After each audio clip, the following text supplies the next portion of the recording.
Then and now, we got the crown when we rock the town. Hot sound keep us breaking ground while we chillin' lounge. 3 generations, black nerd soldiers, podcast snipers trying to pop culture. Allegedly, haters try to talk, but a pedigree in rare form.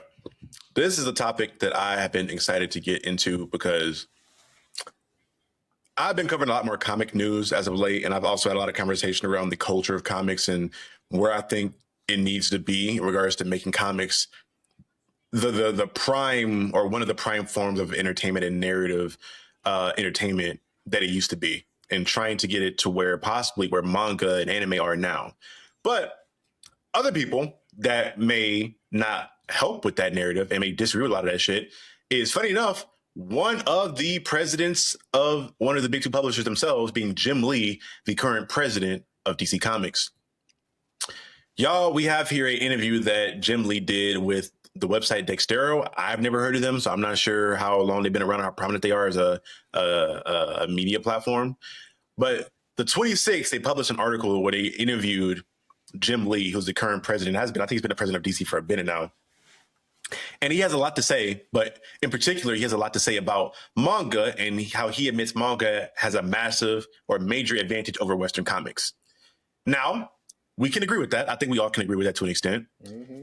The reasoning why, in my opinion, is really fucking dumb and showcases how out of touch he is with the comic industry itself, and honestly makes me concerned with his positioning as president of DC Comics as a whole.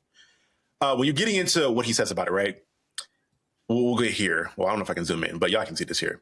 Speaking about Japanese manga and anime, Lee said the stories coming out of Japan are incredibly powerful, adding that he often finds himself wondering what is missing in Western comics and why aren't they able to achieve the same flavor.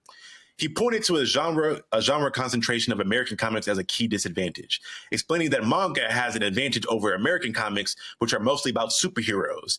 And that's where majority of the sales of readers are concentrated. Lee contrasted that with Japan's approach, where manga is treated like a mainstream literature and encompasses a wide variety of genres. It's not just, this is a direct quote from him, it's not just hero stories. There's a much wider range of genres, like stories about cooking and soccer. You can draw stories from that. So I'm very happy that manga have been so successful because it gives me a goal to aim for, he said. Now, before I go on my fucking diatribe about this, what are your initial thoughts, reactions, and sentiments to this this conversation that's been kickstarted by Jim Lee? Yeah, I mean,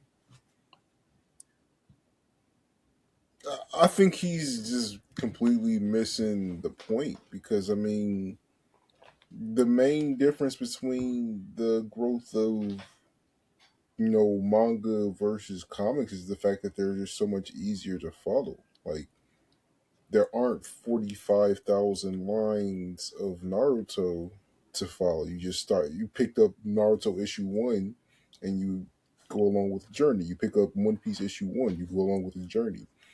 You also get the animated medium that also follows pretty much the same story. So it's just really easy to directly engage with the story. Like, you don't need to jump across 14 different comic lines and 17 crossovers to truly understand the growth and scope of a character. You just start and then you go at your own pace. With comics, they're dropping 14 different lines. They got three different versions of the origin story. You got, like, retcons, and like it's just a confusing process because, like, there's so many different potential starting points that you can, like, two people can be a fan of the character and never read the same line of comics on that character. So, like, you're missing that connectivity, the community aspect of it, because if anything, like, comic fans are arguing with each other because of they know different versions of each character, so they have different, like, takes on how that person is portrayed, whether it be positively or negatively. There's only one Bleach. Like, there's a lot of filler, but there's one story to follow. There's one version of the character. It's just way easier to consume and connect with people that are also interested in that. Yeah, that's fair. I mean, that's a good point you make as far as it can be because one thing I do know is that there are people who, because I've had friends who try to get into comic books and they're in the Western comics, and they get a little intimidated with the idea of like, where do I start? Where do I go? And I'm like, well, just go and pick up any book you want to, just pick up a book and start. And like, oh my gosh, there's so much backlog. There's so many years of history. There's so many things that are going on. I'd be too lost, and they just stop. They don't even try. Like you said, Otis, if you want to get into a manga or into any series, you can pretty much pick up the first book, even One Piece, as long as that is. If you want to get into it, you can literally pick up the first book and just go from there.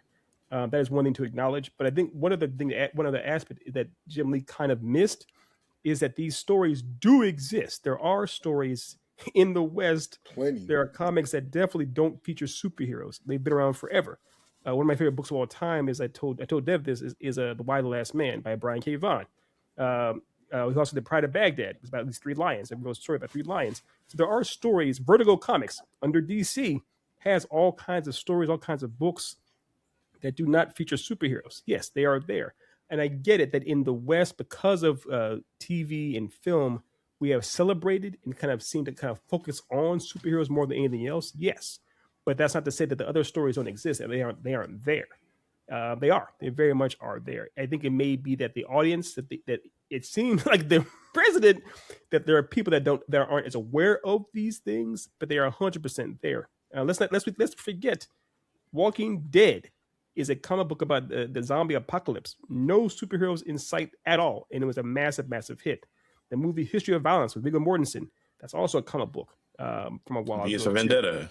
V for Vendetta was a comic book. Men in by Black, Wanted. I Wanted. can't remember. Wanted was a comic book as well. No superheroes in that. They spin bullets, yes, but there's no superheroes in that.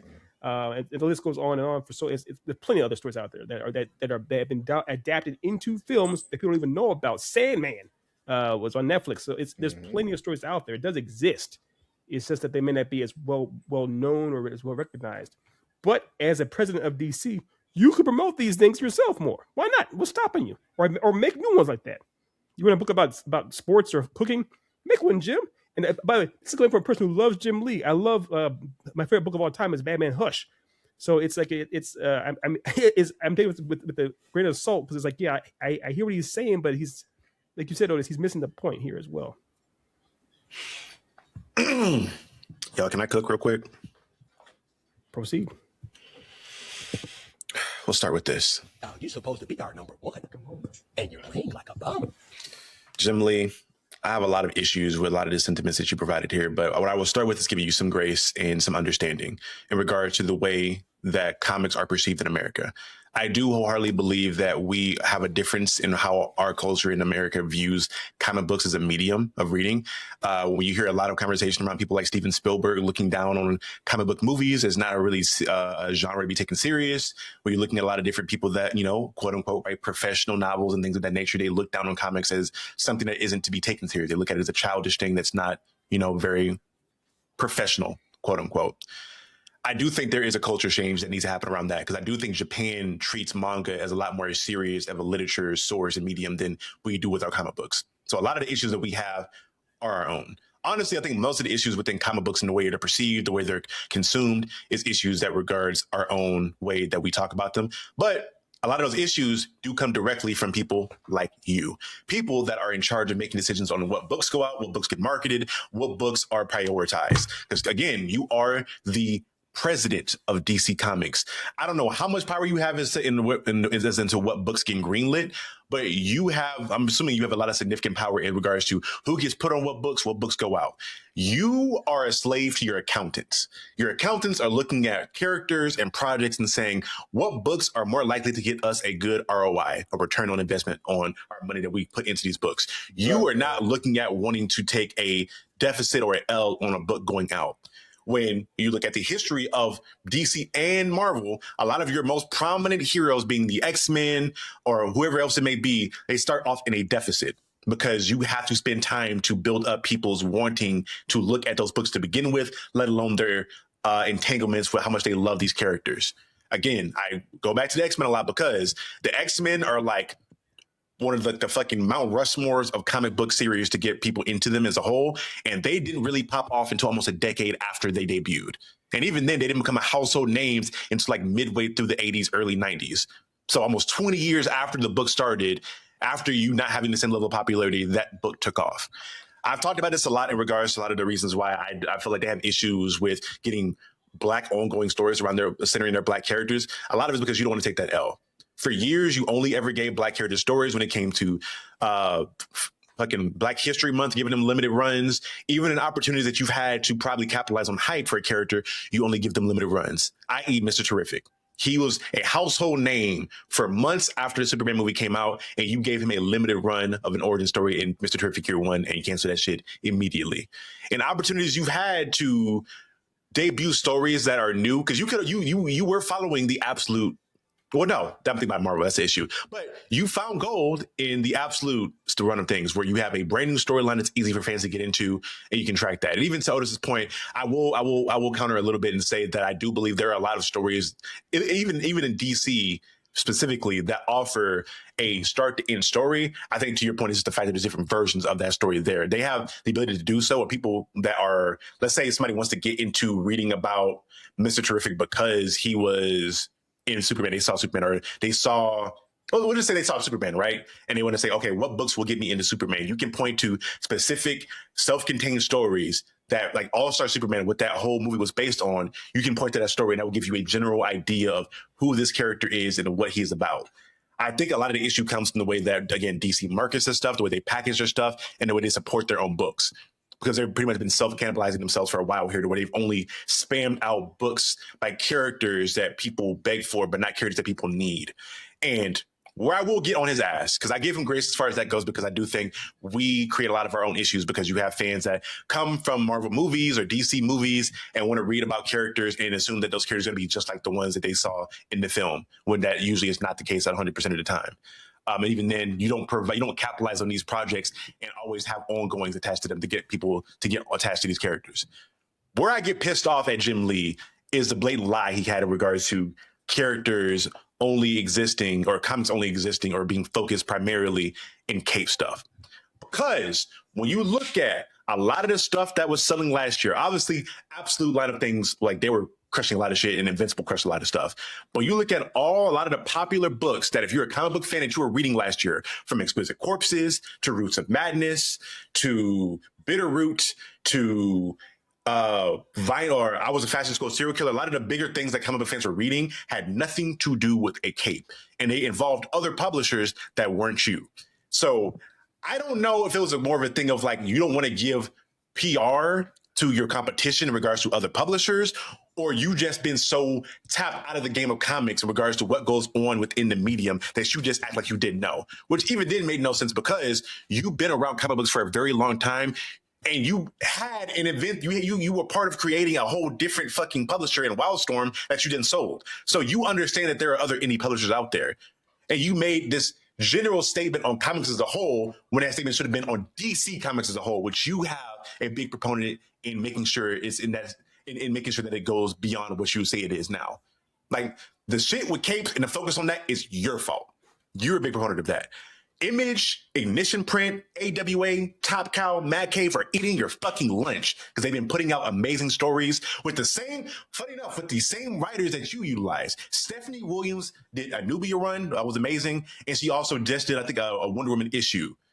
And then she went over to Image and put out fucking bangers in Roots of Madness and Temporal. 2 other stories, and she's worked with other people putting out amazing stories. But because you don't allow creators to be creatives in 100% of their capacity, a lot of these writers save their best stories for these other indie publishers and go over there to make them, because they give them that creative freedom and artistic ownership. Because keep in mind, 9 times out of 10, Marvel and DC do not let you create a character without them retaining ownership of it, because that's how fucking Image had issues with fucking Angela. For people that aren't aware, Angela as a character was made by Neil Gaiman over at Image, and because Image did not own creators, like I think they shared ownership, or there was some kind of murky stuff with regards to ownership, to where when they went to court about it, they just gave Neil Gaiman the ownership of the character, and he took Angela over to Marvel.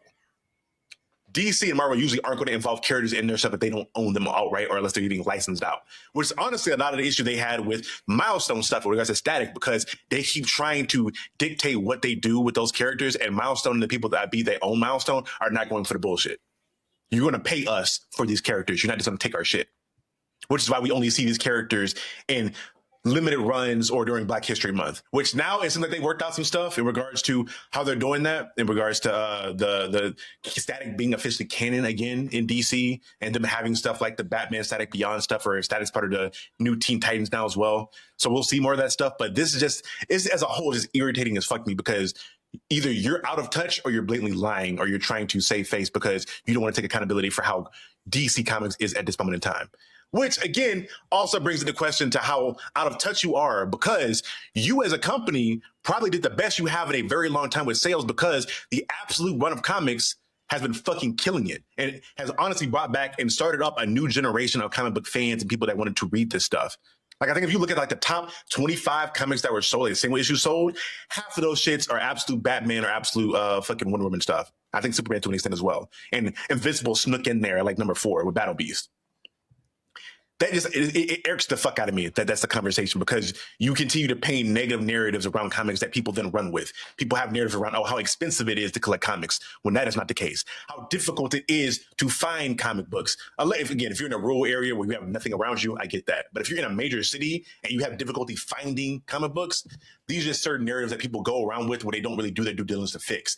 And it's on you as a president of one of the 2 biggest publishers in comics now to make that change. You have direct control at starting that stuff, which, again, last thing I'll say, to give them grace, I do think they're working towards some of that stuff, because Scott Snyder does have that initiative with DC where they're working on giving ongoing stories to characters who don't get a lot of representation. So we're getting a Lobo ongoing run. We're getting a Kate Kane ongoing run, who we really don't even get a lot of acknowledgement of her unless she's involved directly with a Batman story or unless it's Pride Month. We're getting a Firestorm ongoing run. So DC is looking like they're trying to make some efforts in changing a lot of that stuff, but I got to see how long it lasts for. Because once the absolute craze kind of dies down a little bit, what are you going to do to continue to grow and change and push comics forward versus just try to ride the wave? Because you got really fucking lucky that you struck gold with Absolute. Because before that, you guys were really meandering in regards to mass popularity as a whole. People were watching the shows, watching the movies, but didn't give a fuck about the books and the source material. Because as we spoke about earlier, there's plenty of adaptations that come out that niggas are not aware that either you own directly because it's a proprietary IP that you own through owning something like Vertigo, whatever it may be, or they're just not aware there's a comic book adaptation as a whole. But that's my rant. That's all I got. that was we've been alive for a long time, man. We've known each other for years. We've paid taxes. We've seen movies. That is by far the most epic rant that you have had in our history as friends, man. That well done. Sir. It pisses me off, bro. It's just I've been, because one thing I've noticed, and I've been trying to be more involved and understand why comics are the way they are, like how they're perceived, is a lot of the issues they have are issues that Marvel and DC has themselves. Like a lot of the issues within comics does not have a lot to do with fans. It's the way you market, and they just don't try. And when they do try, you have things like Blood Hunt that came out to where niggas thought that was an entire Blade movie, because they marketed that shit so well. So like, you just don't give that same attention to all your books. You only give it to certain select things. Yeah. But we know they don't like black people though. But it definitely seems like you have a lot to say about the industry. A lot much about the industry as well. So and this is part of that, as far as the people with the power at the top not being able to, or not doing what they should to market what they have, or to try to build up their property, which is fair. Yeah, that's fair. Yeah, I mean, fair gripe. That's just entertainment as a whole right now, right? I mean, we're seeing the same thing with movies. We're seeing the same thing with video games. The people at the top that are funding things are just so out of touch with people that are actually like paying for their products, that they are so stuck with trying to find ways to play it safe instead of actually making things that people will actually like. They're playing in the middle, making a mediocre thing to keep the status quo instead of actually pushing the envelope and creating something that people love. If they were smart, if they were really smart, Marvel or DC as a whole, they would work to help promote a lot of the other indie publishers as well. I understand that there's a sense of competition where you feel like you need to outsell everyone, but if you help to bring up comics as a whole, it only inherently benefits you at the end, because you still have a lot of the main popularity. You still have, you have the holy trinity of comic book heroes in Wonder Woman, Batman, and Superman. Marvel has the fucking X-Men. They have Spider-Man, the Hulk. You're never going to be irrelevant within the realm of comics. So help bring other people up because you have stories like, again, Roots of Madness, Bitterroot, even this shit, the Cyberpunk Chrome shit that just came out. That's going to be a 5-issue limited series with Dark Horse. These are all stories that are damn near significantly better than a lot of the shit that DC and Marvel put out over the last year or two. Mm-hmm. Not to mention the shitty fucking events that they put out. Because this DCKO shit, I get some people like it because it's a tournament art. The shit's shitty. Age of Revelation, shitty. Blood Hunt, but it was shitty because of all the fucking tie-ins. Blood Hunt had the initial shock value of like, that first issue and like the aesthetic of it, and then just the after ripple effects of making half of the MCU, half of Marvel into vampires. But yeah, like, the main line for it was cool. Like this, I think it was 7-8 issues of this Blood Hunt 1, 2, 3, 4, 5, whatever it was. That was cool. The 15 million tie-ins that had nothing to do with the main stories would piss me off.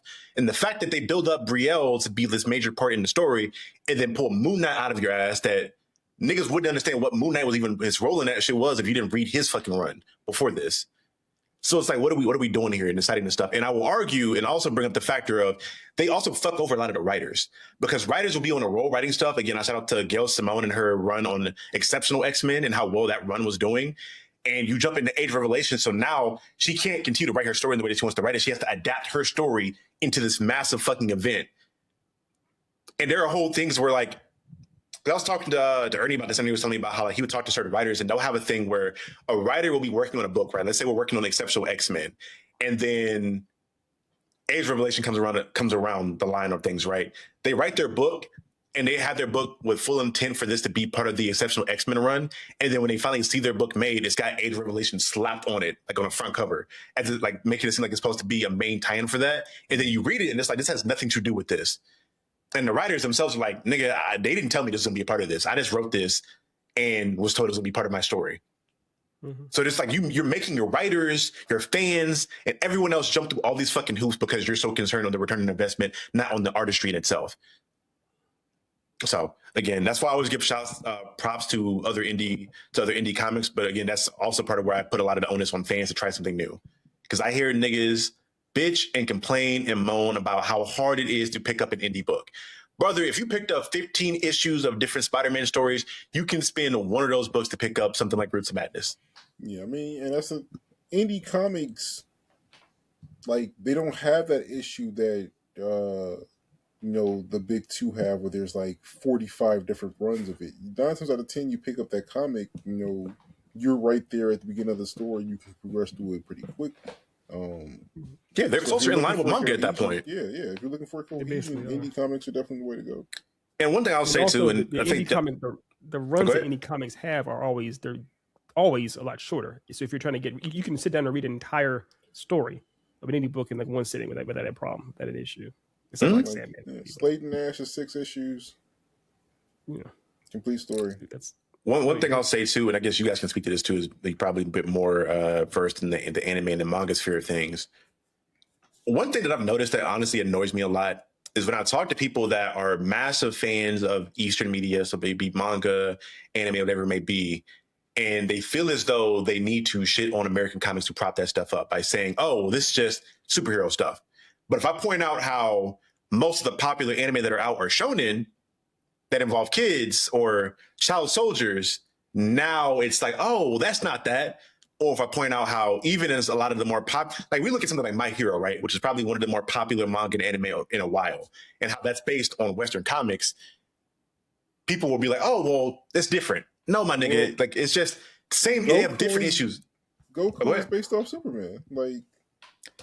So I don't understand this, like this hypocrisy and how that goes there to where you can see, because you act like manga and anime don't have their own issues in regards to stuff.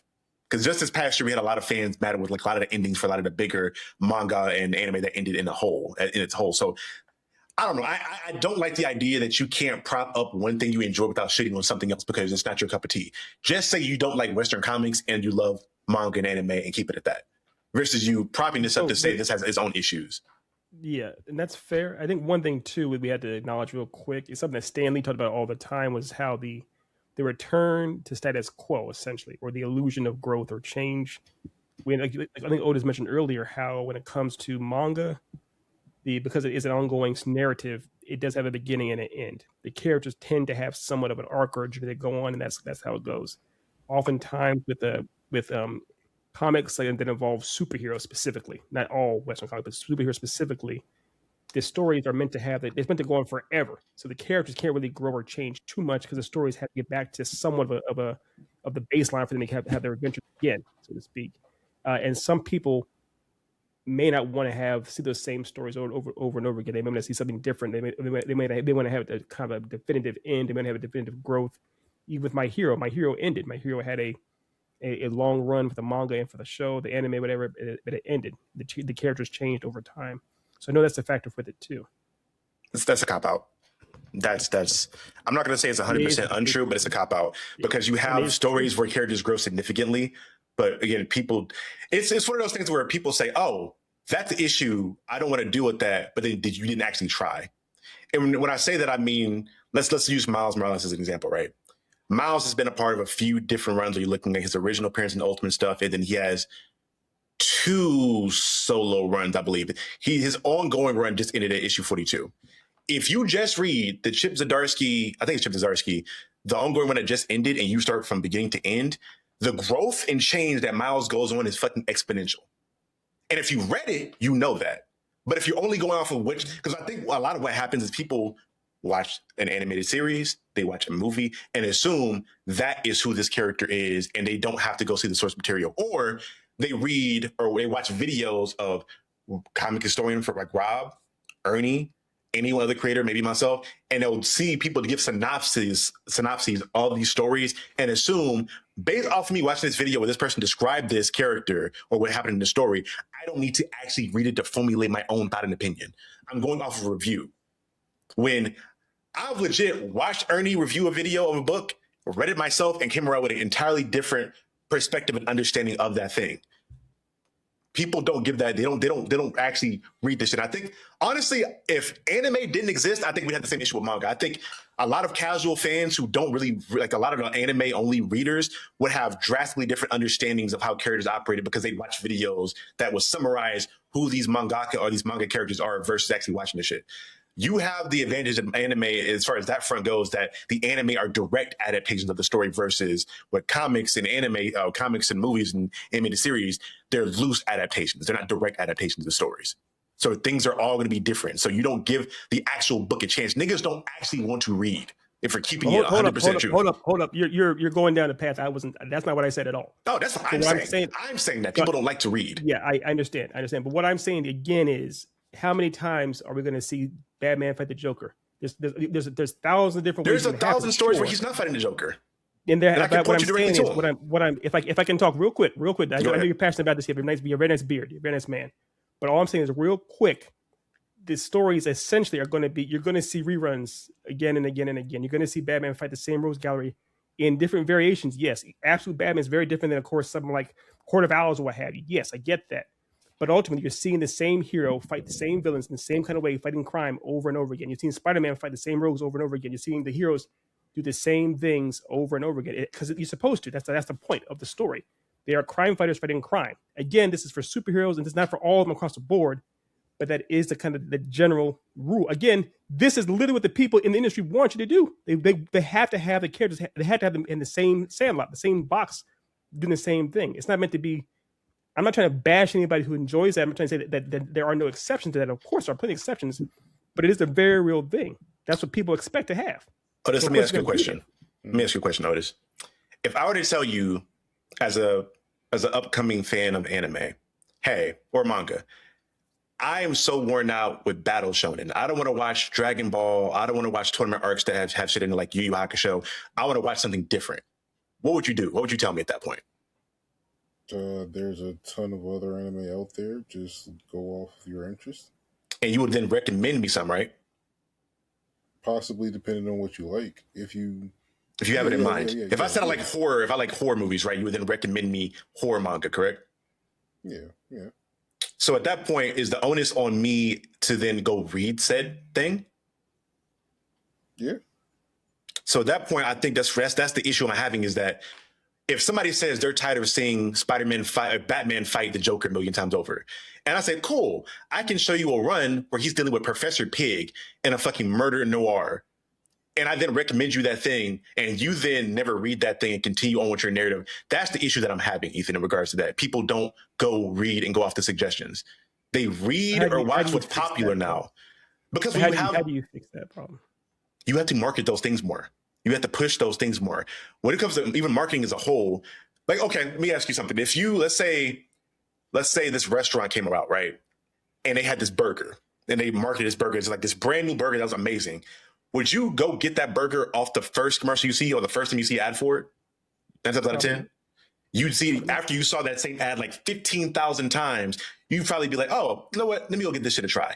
Or if you heard through word of mouth through somebody else, hey, this is a good burger. Go check this burger out. I think a lot of the issue is that DC is so worried. They're not working. One, they're not working with creators enough, in my own opinion. Because to me, talking to people like Ernie or other creators that get direct books from them, a lot of that shit is also conditional in regards to if they talk positively about them as well. Because they don't want negative PR, which again, I understand to an extent in regards to you not only put negative PR out there, but you're just not doing your due diligence as a company to get your books out there, or at least the books that are different from other people. What they do is they coast off of what's known, because there are people that only want to read books where Batman is fighting Joker or Superman is fighting fucking Darkseid. They put those out knowing those people are going to be guaranteed to buy those books versus trying to push stories that are different. And when you push stories that are different, they're not going to initially catch on. So you're going to lose money initially, because most of the money for comic books come from pre-sales and pull boxes. It's because they understand where the money is or where the interest is immediately before the book's even there. They don't want to take that risk of putting a book on the shelves and it not selling and taking that L. When in order for you to actually push a product, you have to be willing to take an L in the beginning if it's a brand new thing that you don't know is going to have understood interest. Me making Reaper, right? I know there's not an initial interest on my book off top. I had to then go push and put the book in front of everybody, and then we started to get sales after that. The same model applies for this billion-dollar corporation that has the money to do more marketing than I could ever do. And you already have people that are interested in your IP as a whole. That's my issue. Yeah, but I mean, that is true, but I mean, it does leave out a bit of context, especially on the business side. Because I mean, yeah, if you want to get more eyes on the thing, you have to market the thing. But like, marketing costs a lot of money. Like, also like paying your artists, paying your writers costs a lot of money. So like, making sure that you actually are bringing in enough money to be able to do that and keep that machine going. It is a science to it. Which is why a lot of them get more formulaic and stick to what they know will actually have a return, because I mean they have to spend so much to do it. But you're not wrong. I mean, like, if you want to see more of other things, you have to take that risk, and that's the other thing. Like, a lot of media in general isn't taking risk anymore. They want that, again, the guaranteed return, like making sure that they make something, so they end up diluting down everything to being like palatable to the most amount of people, instead of actually making and pushing like new and diverse stories. Like, that's 100%. the cyclical, I hate saying it like that because it's super redundant, but like, it's the cycle that they are in perpetually. Like, they need money to continue to pay for the people that they use. They need the people that they use to go create things that people will go make money for them, so they can market it, promote it, showcase it, and like be able to continue to function. Like, if like you take a risk, like hypothetically, you build $1 million campaign by a new series that makes nothing. Like, that money didn't come from nowhere. Like, you have to like actually get that money from somewhere to allocate it to do that. And if you have too many missed projects, that's how you get to the place where you may have to shut down, because now you're spending more money on like trying to create new things that aren't bringing you any return. So like, that's just the reality. I mean, let's not forget that Marvel and DC were literally like filing for bankruptcy back in the 90s. I mean, it's happened where they literally were. Things are not going well for them. Yeah, they've been there. But the difference is they don't. The difference in why I'm so irritated is right now Marvel and DC had struck and gold recently. DC in particular. You have an entire line of books that have the interest of the masses now in the absolute stuff to where they're selling like fucking hotcakes. Because you have something bring you in so much money and it's damn near guaranteed money, you now have the capital to take a chance on something else. You now have an opportunity to try. How much are they actually making off that absolute run? A shit ton. Bro, they were on like print 17 of Absolute Batman issue 1. They made a shit ton of money. Like, to put this in perspective, when you're looking at the top single issues that sold last year, like the top 25, like 23 or 24 of those are Absolute Batman, damn near. And Battle Beast is like number 4. They're making a shit ton of money off Absolute Batman alone. What are those total sales? Like, I mean, like, is a million comics at what, like $7? So they made $7 million? Like, $7 million is not a lot, especially to do a marketing campaign behind it, especially when that has to, like, show, like, to an entire country. Like, you can burn $7 million just on the East Coast. Look this up. So right now, looking it up, it said that it launched, obviously the Absolute series launched in 2024, has been a massive commercial success with a line of monthly comics selling over 8.2 million units as of late December 2025, excluding December sales. The flagship title, Absolute Batman, is responsible for approximately 35% of this total, with nearly 3 million copies sold and its debut issue reaching a 10th printing.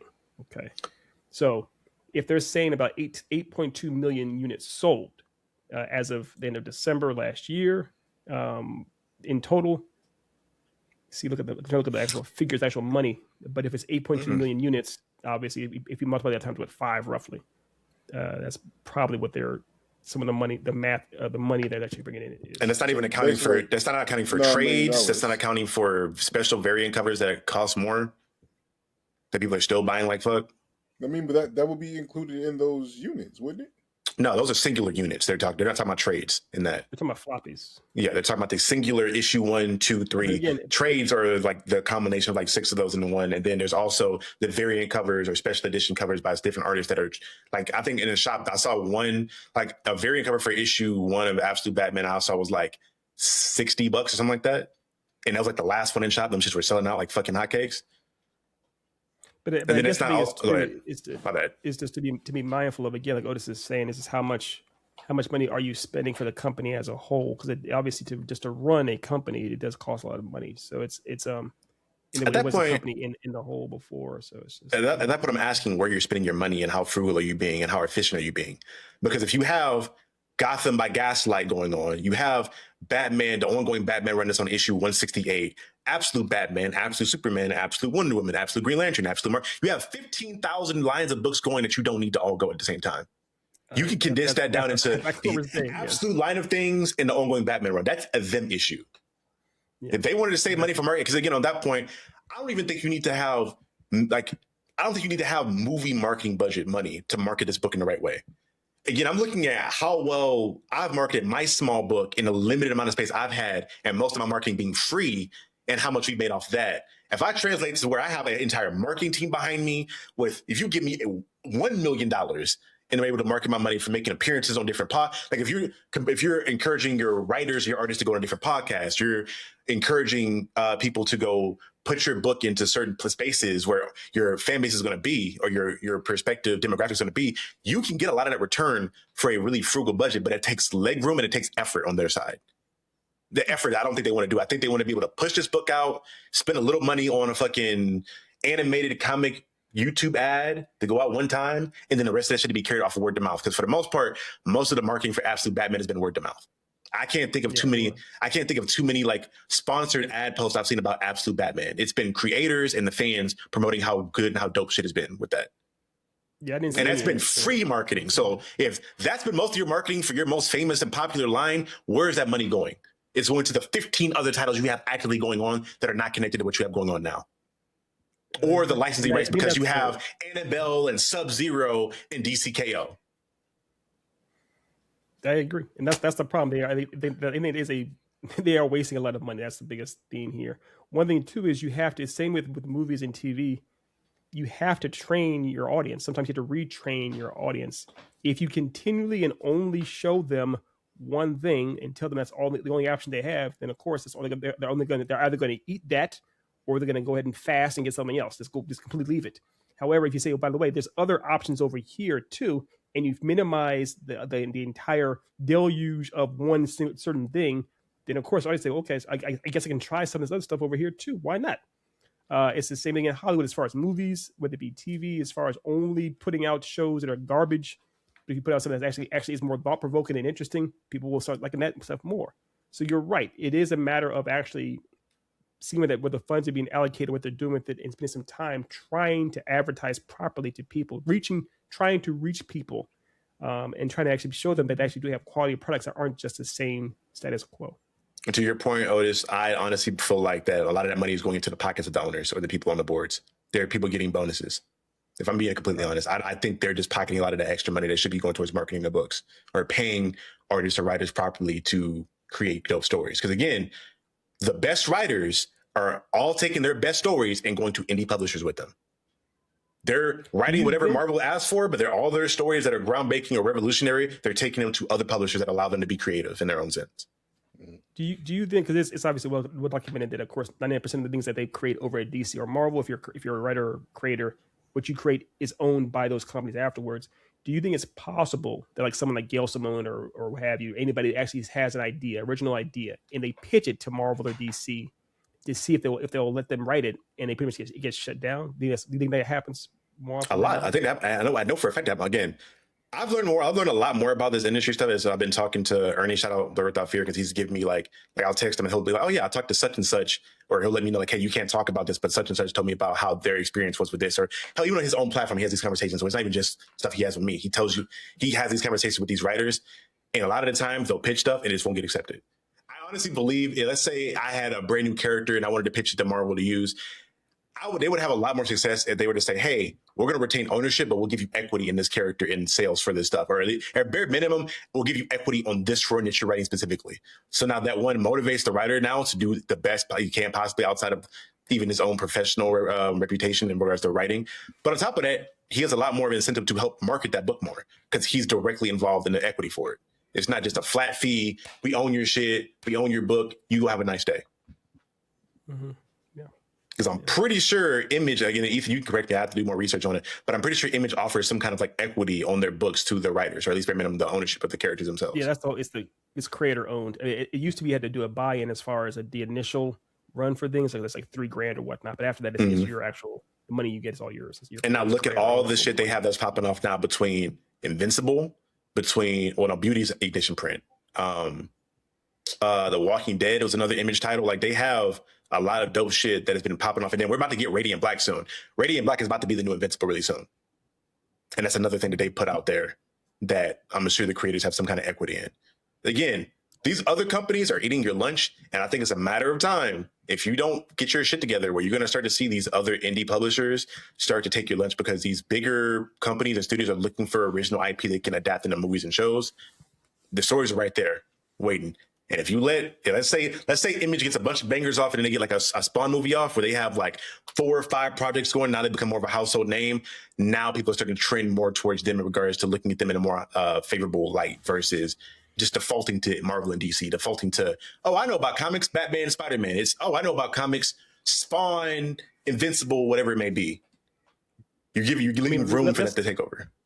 Lest we forget, in the 90s, there was a time when Image literally was the top dog. It was ahead of Marvel and DC as far as sales as well. Mm-hmm. So it has happened before. I will say this. I think DC and Marvel have really gotten like lucky in a lot of the ways in regards to certain books and certain characters they have popping off in the times that they do.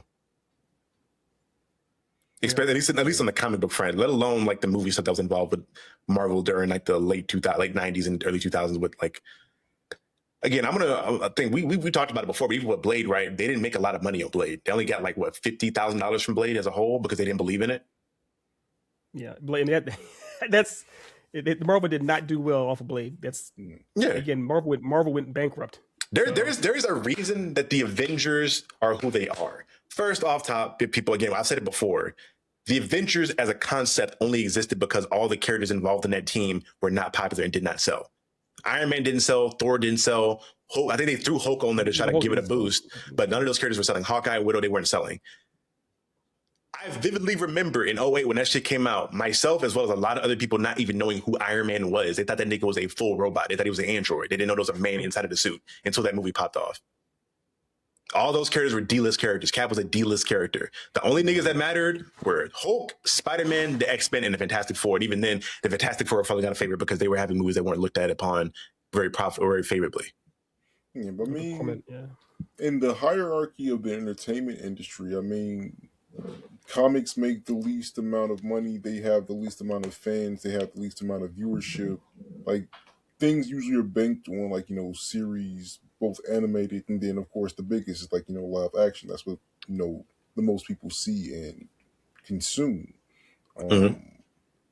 Like, until Image and or any other, any platform can actually make things of that quality that stand next to those, it's going to be really difficult to try to, like, truly replace people, because, like, majority of the fans of the casual fan of Iron Man, Spider-Man, Captain America has never read a Captain America comic. Yeah. And if they have, it's very, very different from what they've seen in the shows or the movie. I think the quality is there. It's just a matter of one, because I think availability is also a thing to be talked about. Because I've heard a lot of people have the idea of like, oh, we need to get comics back into like gas stations and grocery stores and whatnot, which I could see, but I lean more so just investing, like Marvel and DC investing directly into LCSs to make them more available and make them more robust in regards to people being in there, because most LCSs are mom and pop owned and they don't have all the funding. Like the shops, they don't look like fucking Barnes and Noble because they don't have the same bread. Right. But they make enough money to continue on and also like add on things here and there. I honestly think we can get to that point because again, I look at manga as a whole. Manga was not that popular over here for the longest time. It was hard to find it. It was hard to read it. And hell, even with anime, a lot of niggas, I remember almost catching a virus trying to fucking watch episodes of Naruto Shippuden when that shit was debuting early on. Because I couldn't find that shit anywhere. I think Naruto 9 was the website I was using at that point in time. And I kept getting fucking viruses on my little fucking Kindle that I had. But after a while, they made that shit more available. And I think, honestly, a lot of the untalked like thing that goes into why anime got so popular over here is Black people and word to mouth. Because I do think we made that shit a lot more popular over here in the Western side of the world than people like to give credit for, with the creators that were putting that content in the forefront of their stuff. But I think yes, I agree. As far as anime, we definitely help make it that much cooler, that much more accessible. At least in the West. I'm just giving credit to the West, not like over there. Yeah. But no, I feel you. Because obviously anime is popular in other countries as well, and Europe is really popular too. But one thing you got to remember, I think that's what Otis said earlier, as far as what really the biggest commercial that manga has is the anime, because the anime is literally mostly is an adaptation of the actual stories in the actual manga. If they actually adapted, like really went hardcore adapted, they done some of it with DC, but if they adapted some of the actual stories directly onto the screen, the actual full-blown like animated, high-quality animated series like that, it would definitely help. That'd be a great advertisement for it. People, they don't really advertise comics that much as far as like on TV or before movies and those little commercials, like that stuff. They don't really do that as much. But they're actually having a full-blown, like for example, Under the Red Hood. Under the Red Hood was obviously it was a comic book long before it was that movie that was made with Jensen Ackles. And it's a great movie. It's not exactly a one-to-one with the actual comic book, but it's still really good. So the Batman Hush is one. All-Star Superman is another one that was done. So they've done it before, but those are usually the biggest actual advertisements for the comics is a proper adaptation of it, a good adaptation of it, whether it be animated or whatnot. That's why manga is so popular. And I think they have those adaptations on the West side. Like if I'm looking at just like the Spider-Verse stuff alone and how much that did for the PR of like a character like Miles Morales and how well his book sold after the fact, they have that. I think they just don't. Like I said earlier, the comic side of things doesn't capitalize on the hype or the popularity of what the adaptations do. Yeah. Again, Mr. Terrific was a household name in everyone's household, even people that weren't fans of comics at all for a while in regards to his performance and how well he showed in that. And the most we got out of that was a 5-issue origin run for the character. When you could have started an ongoing run that people could have started from, because even to your point about like how easy it is to get into reading that character, right? If the show pops off or the movie pops off, people have interest in the character now, and you start a year one Mr. Terrific ongoing run, giving his retcon origin story and continuing on. Now you have a easy opening point for people to jump onto, and they can continue to read about that character going forward. But for them, it's like, oh, black guy? Psh, nigga, you get 5 issues. Fuck out of here. Yeah, I mean, but again, there's also pieces to that too, because I mean, I guarantee you, James Gunn doesn't have the creative control over the comics that he does over the DCU. You know what I'm saying? He doesn't, but he usually adapts a lot of what he does based off the comics, though. But I mean, but when it's the other way around, where like it's the character within the movie popping off, like he can't just like, oh yeah, go make this Mr. Terrific comic, and there isn't always that strong of a connection between those different parts of the business where they just take advantage of those. Well, I mean, I don't think there's always that same level of control when it comes to anime either. When you're looking at all the fact that GT exists is a prime example of that. The fact that the artist did not have any control over that, like even existing in his story, but they just did that shit anyway. All the filler episodes from a lot of the big three, where they didn't have control over that happening or not, but they did that anyway, and the popularity still went to what it was. Yeah, but I mean that's very different, because I mean that like the manga for those already existed. Mm-hmm. Like you're talking about like the series affecting the other way. Like we're talking about the reverse effect, right? You know what I'm saying? Mm-hmm. Like they didn't like so. The only case that I know where a manga came out after the actual anime adaptation of a thing is like Dragon Ball GT, which is why the GT manga is like just so significantly better. I mean, not just GT, Dragon Ball Super, which is why Super manga is so much better than the actual anime itself, because they saw what was popular there, and then they made adjustments to increase the the potency of the story. Like it is very rare that like something happens that like really hits major in the anime form, and then they go back to the manga and change something within the manga itself, because usually the manga's already done. Right. Yeah, they usually don't just do an original anime without that these days without having some source material. Sometimes they do, but not as much. Yeah. Again, I'd agree on a lot of that. I do. I give more credence to it if they didn't already waste the popularity they got. Like there is that, but I do think there is a level of strength you have in just the fact that people are checking for your character as a whole. Again, I could point to Mr. Terrific again because he's the most recent example, but the fact that everybody is talking about this character and interested in who this character is, and you only capitalize in that level of attention with a 5-issue mini run when you knew that this movie was going to be around for a while. And hell, I think, I can't remember, I got to find out when that book was made, but I'm pretty sure they made that book roughly around the same time as when that movie was going to drop.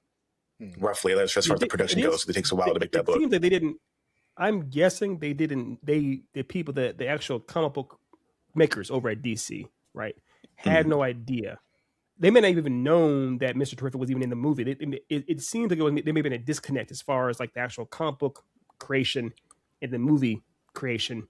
And so they didn't even know that was happening. They could have tried to make a kind of a full court press or have this character going to pop off. Let's go ahead and get a writer and team in place to make it.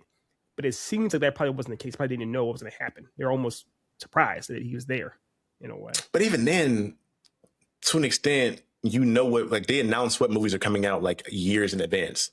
Like we know a Clayface horror movie is coming out, right? Are they being smart enough to prepare a Clayface solo run or an origin story, or at bare minimum repackaging other Clayface stories that were already dope and doing a reprint or a redrop of like this, like little things like that, where this movie or this project is coming out way ahead of time, and then you can also gauge the interest in it because everybody's talking about it. Whenever news about, like literally anytime news comes out about that movie or stills from the set comes out, it's circulating the internet, so you have access to see all that stuff, so you can properly prepare for packaging your products there. Yeah, but again, I don't know. Maybe there's for sure maybe a lot more yellow and red tape behind the scenes that I'm not aware of, that we're not aware of. So I'll give them that. But from the consumer side of things, it just seems like y'all are being lazy and y'all are pocketing a lot of money. Yeah. No, they obviously agree. They should have tried to capitalize on the popularity of Mr. Terrific, and it was a waste of opportunity. Sure. I agree. I know that turned out to be a longer rant and topic than I intended to be. That may be one of the longest topics we've had on the show ever, period. We knew. So we only had 2 topics this time because we knew it was going to be long. We knew it was gonna be long. I appreciate y'all for indulging me on that because we're getting towards 2 hours now. But you have any other like final sentiments on it before we get ready to start closing out? Yeah, just I mean, when it comes to the entertainment industry and the business aspect to it, I mean, there's a ton that goes into it. There's situations where you can't actually, use a thing from one medium in another because it's copywritten over here, so we can't. It's not even repeatable. Like there's so many nuances there that it's hard to really like know for sure like what that pathway is until you get to a space where the continuity is like basically from one person or from one thought period, right? Like, like if Netflix comes in and says like, oh yeah, we're going to make sure that the movies are aligned, the games are aligned, and the comics are aligned, like then you see that. But with like there's so much distance between like DC on the animated side, DC on the comic side, and DC on the actual film side that like a lot of those people may not even talk to each other. Like there's probably no joint meeting saying like, oh yeah, Gunn is getting ready to put out Lobo. We should probably make sure that we have like some good Lobo runs before the Supergirl movie drops. Like I will say I do think they're starting that because funny enough with Lobo exactly, they're getting ready to do a Lobo ongoing. Like Gunn's dropping Lobo and A Woman at Tomorrow this summer, and then Scott Snyder's doing a Lobo. Like I don't think that's coincidental. So again, like I said before, I will give them credit. I do think they're making strides towards doing better. I'm just irritated because Jim Lee seems like he's either not aware of that or he doesn't like. Part of me feels like the interview may have been slightly out of context, but I don't know, bro. That shit seems so weird. That like, are you not aware of what's going on with your own company? Well, that comment from just on his perspective on anime shows that he's out of touch. But go ahead. Yeah, that's right. I feel like he just found out about it. Like the massive hit of like K-pop Demon Hunters and Demon Slayer. He kind of like, oh my gosh, what's this over? It kind of that's when he just now realized it. Basically, that's how I feel more or less. Like, bro, like we literally just went to DC and like they were unaware of within their own country where they like govern the money how impactful the gaming industry is. Like what? We did I tell you about that?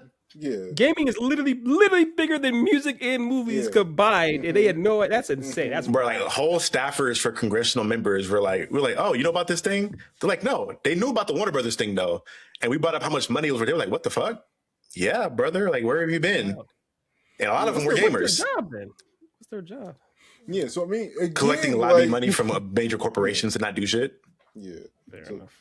So yeah, like. If there's that disconnect there, like you like collectively across life itself, communication is not always clear. So like in every business I've ever entered, like there are communication gaps. In every collective I've ever helped put together, there are communication gaps. Like, and the bigger you get, the larger those gaps become. Because, like, I mean, your mailroom is never going to see your CEO unless they see him in passing. You know what I'm saying? Like, but they never talk to him. Right. So, I'm sure there's a lot of steps to it. They should definitely be working towards eliminating those steps if they want to actually capitalize off of the things that they do well. But until they do, I mean, smaller mediums are going to be able to collect their lunch because they are autonomous. Like, if I made the story and I'm show running the series and I'm also marketing my show, like I can make sure that's all cohesive. But yeah, if you have to, that's Bob Kirkman for Invincible, right? Like if you have to go through 4 different departments to accomplish one thing. Like, have you ever had to do that for work where you have to get approval from a different department before you can do something? It's funny enough, even here at Morehouse, a big initiative that we've been having like last few years is bringing the entire department into one location every semester to make sure that we're all cohesively talking about this stuff. So But it takes I mean, effort. It takes actual effort. I'm sure it's a lot of the same, and not giving them an excuse because it's not a good thing, but it's just the reality of business. Unfortunately, It's the cost of doing business, and a lot of me feels like they're not willing to pay all that cost. One thing I do want to say before we, as we're leaving here at 2 hours of full longest episode, but it is possible too that this is actually a good thing in a sense, because if let's say again, Jim Lee is the president of DC Comics now, and if he's aware of this trend, he may be like, you know what, maybe we could promote these things, these different types of stories besides just going down the path of the most trodden. Try doing different things. He may be, because now he's aware of the idea that, oh my gosh, other stories are doing well besides just superheroes. Why don't we try doing that ourselves more? Yes, they already exist, but actually promoting them. If he's seen how much money they're making, he may promote them more. Now it seems like he's actually aware of it. Well, they got a green light to get made first. Good. Well, we'll see. Honestly, my prediction is that we're about to see a major rise of Image horror comics as a whole. When I'm looking at a lot of the comics and adaptations that have been greenlit that I've heard of so far, Exquisite Corpses, Beauty just debuted on Hulu, and that seems like it's being. Is that good? Is that good? Not the comic, but the show. The show. I'm not sure. I haven't started yet. I haven't started yet. That's one thing too. The show for having these adaptations, they need to be good too, because otherwise. From what I've heard, I think a lot of the issue is it's not 100% like close to the story, because the Beauty comic was based around the virus being sexually transmitted. And then the show, it seems like it's like this corporation drug that's being, I don't know. That's still a thing in the show. Completely different. That's not. That's like completely. You missed the whole point. It's still sexually transmitted in the show. That is one thing. Yeah, I haven't seen it yet. So yeah. So, okay. Isn't Ashton Kutcher in that show yes, too? Yes, it is. He is. So we'll see how CEO people he had a backlash after. So Ashton Kutcher is to the Beauty what Tony Stark is to the Superior Iron Man series. Oh, I gotta watch that now. I'm planning to watch that at some point, but I just haven't got. There's been so much anime and shit coming out of the cover, and then even with Wonder Man, I've been sidetracked with stuff. But yeah, like there's been a lot of. But you read the comic for Beauty, Charlie? Not all of it, but I read a good bit of it. Yeah, like I think like 12 to. I think I made 25 issues. I think. Because I was looking at trying to buy an omnibus for it, but I needed to pay off my truck, so I couldn't spend money like I wanted to spend money. There's a lot of omnibuses I would buy. I just wasn't sure if you but yeah. Again, there's going to be a lot of horror books that are going to get adapted that are one that's been announced. I'm so ready for the Exquisite Corpses. I hope that's a show more so than a movie. I don't know if y'all have been reading Exquisite Corpses recently, but it's been fucking fire. And again, that's a traditional. I think it has all the foundations to be a popular thing because it's essentially a torment arc. It's horror themed. And there's a lot of badass different types of characters within that I think are going to be cool as well. Highly recommend that. After you mentioned that, I started looking into it more, and actually, and of course, it's much more like an actual seinen type of like a manga than it is a Western comic. It's awesome.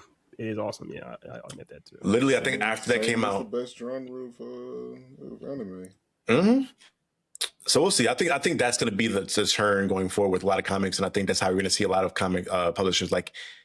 At this point, Image is slow, at least in my mind, slowly approaching like being on the level of Marvel and DC at this point, because they just keep putting out banger after banger, and then they have like 3 different shows that have been perceived as amazing between The Walking Dead, Invincible, The Boys, and then now we're about to see with Radiant Black. They're at least in my mind approaching Marvel and DC territory.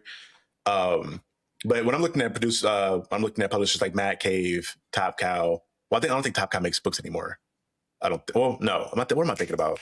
Wait, whatever. Where's the Witchblade? Isn't Witchblade at Top? Witchblade is Image.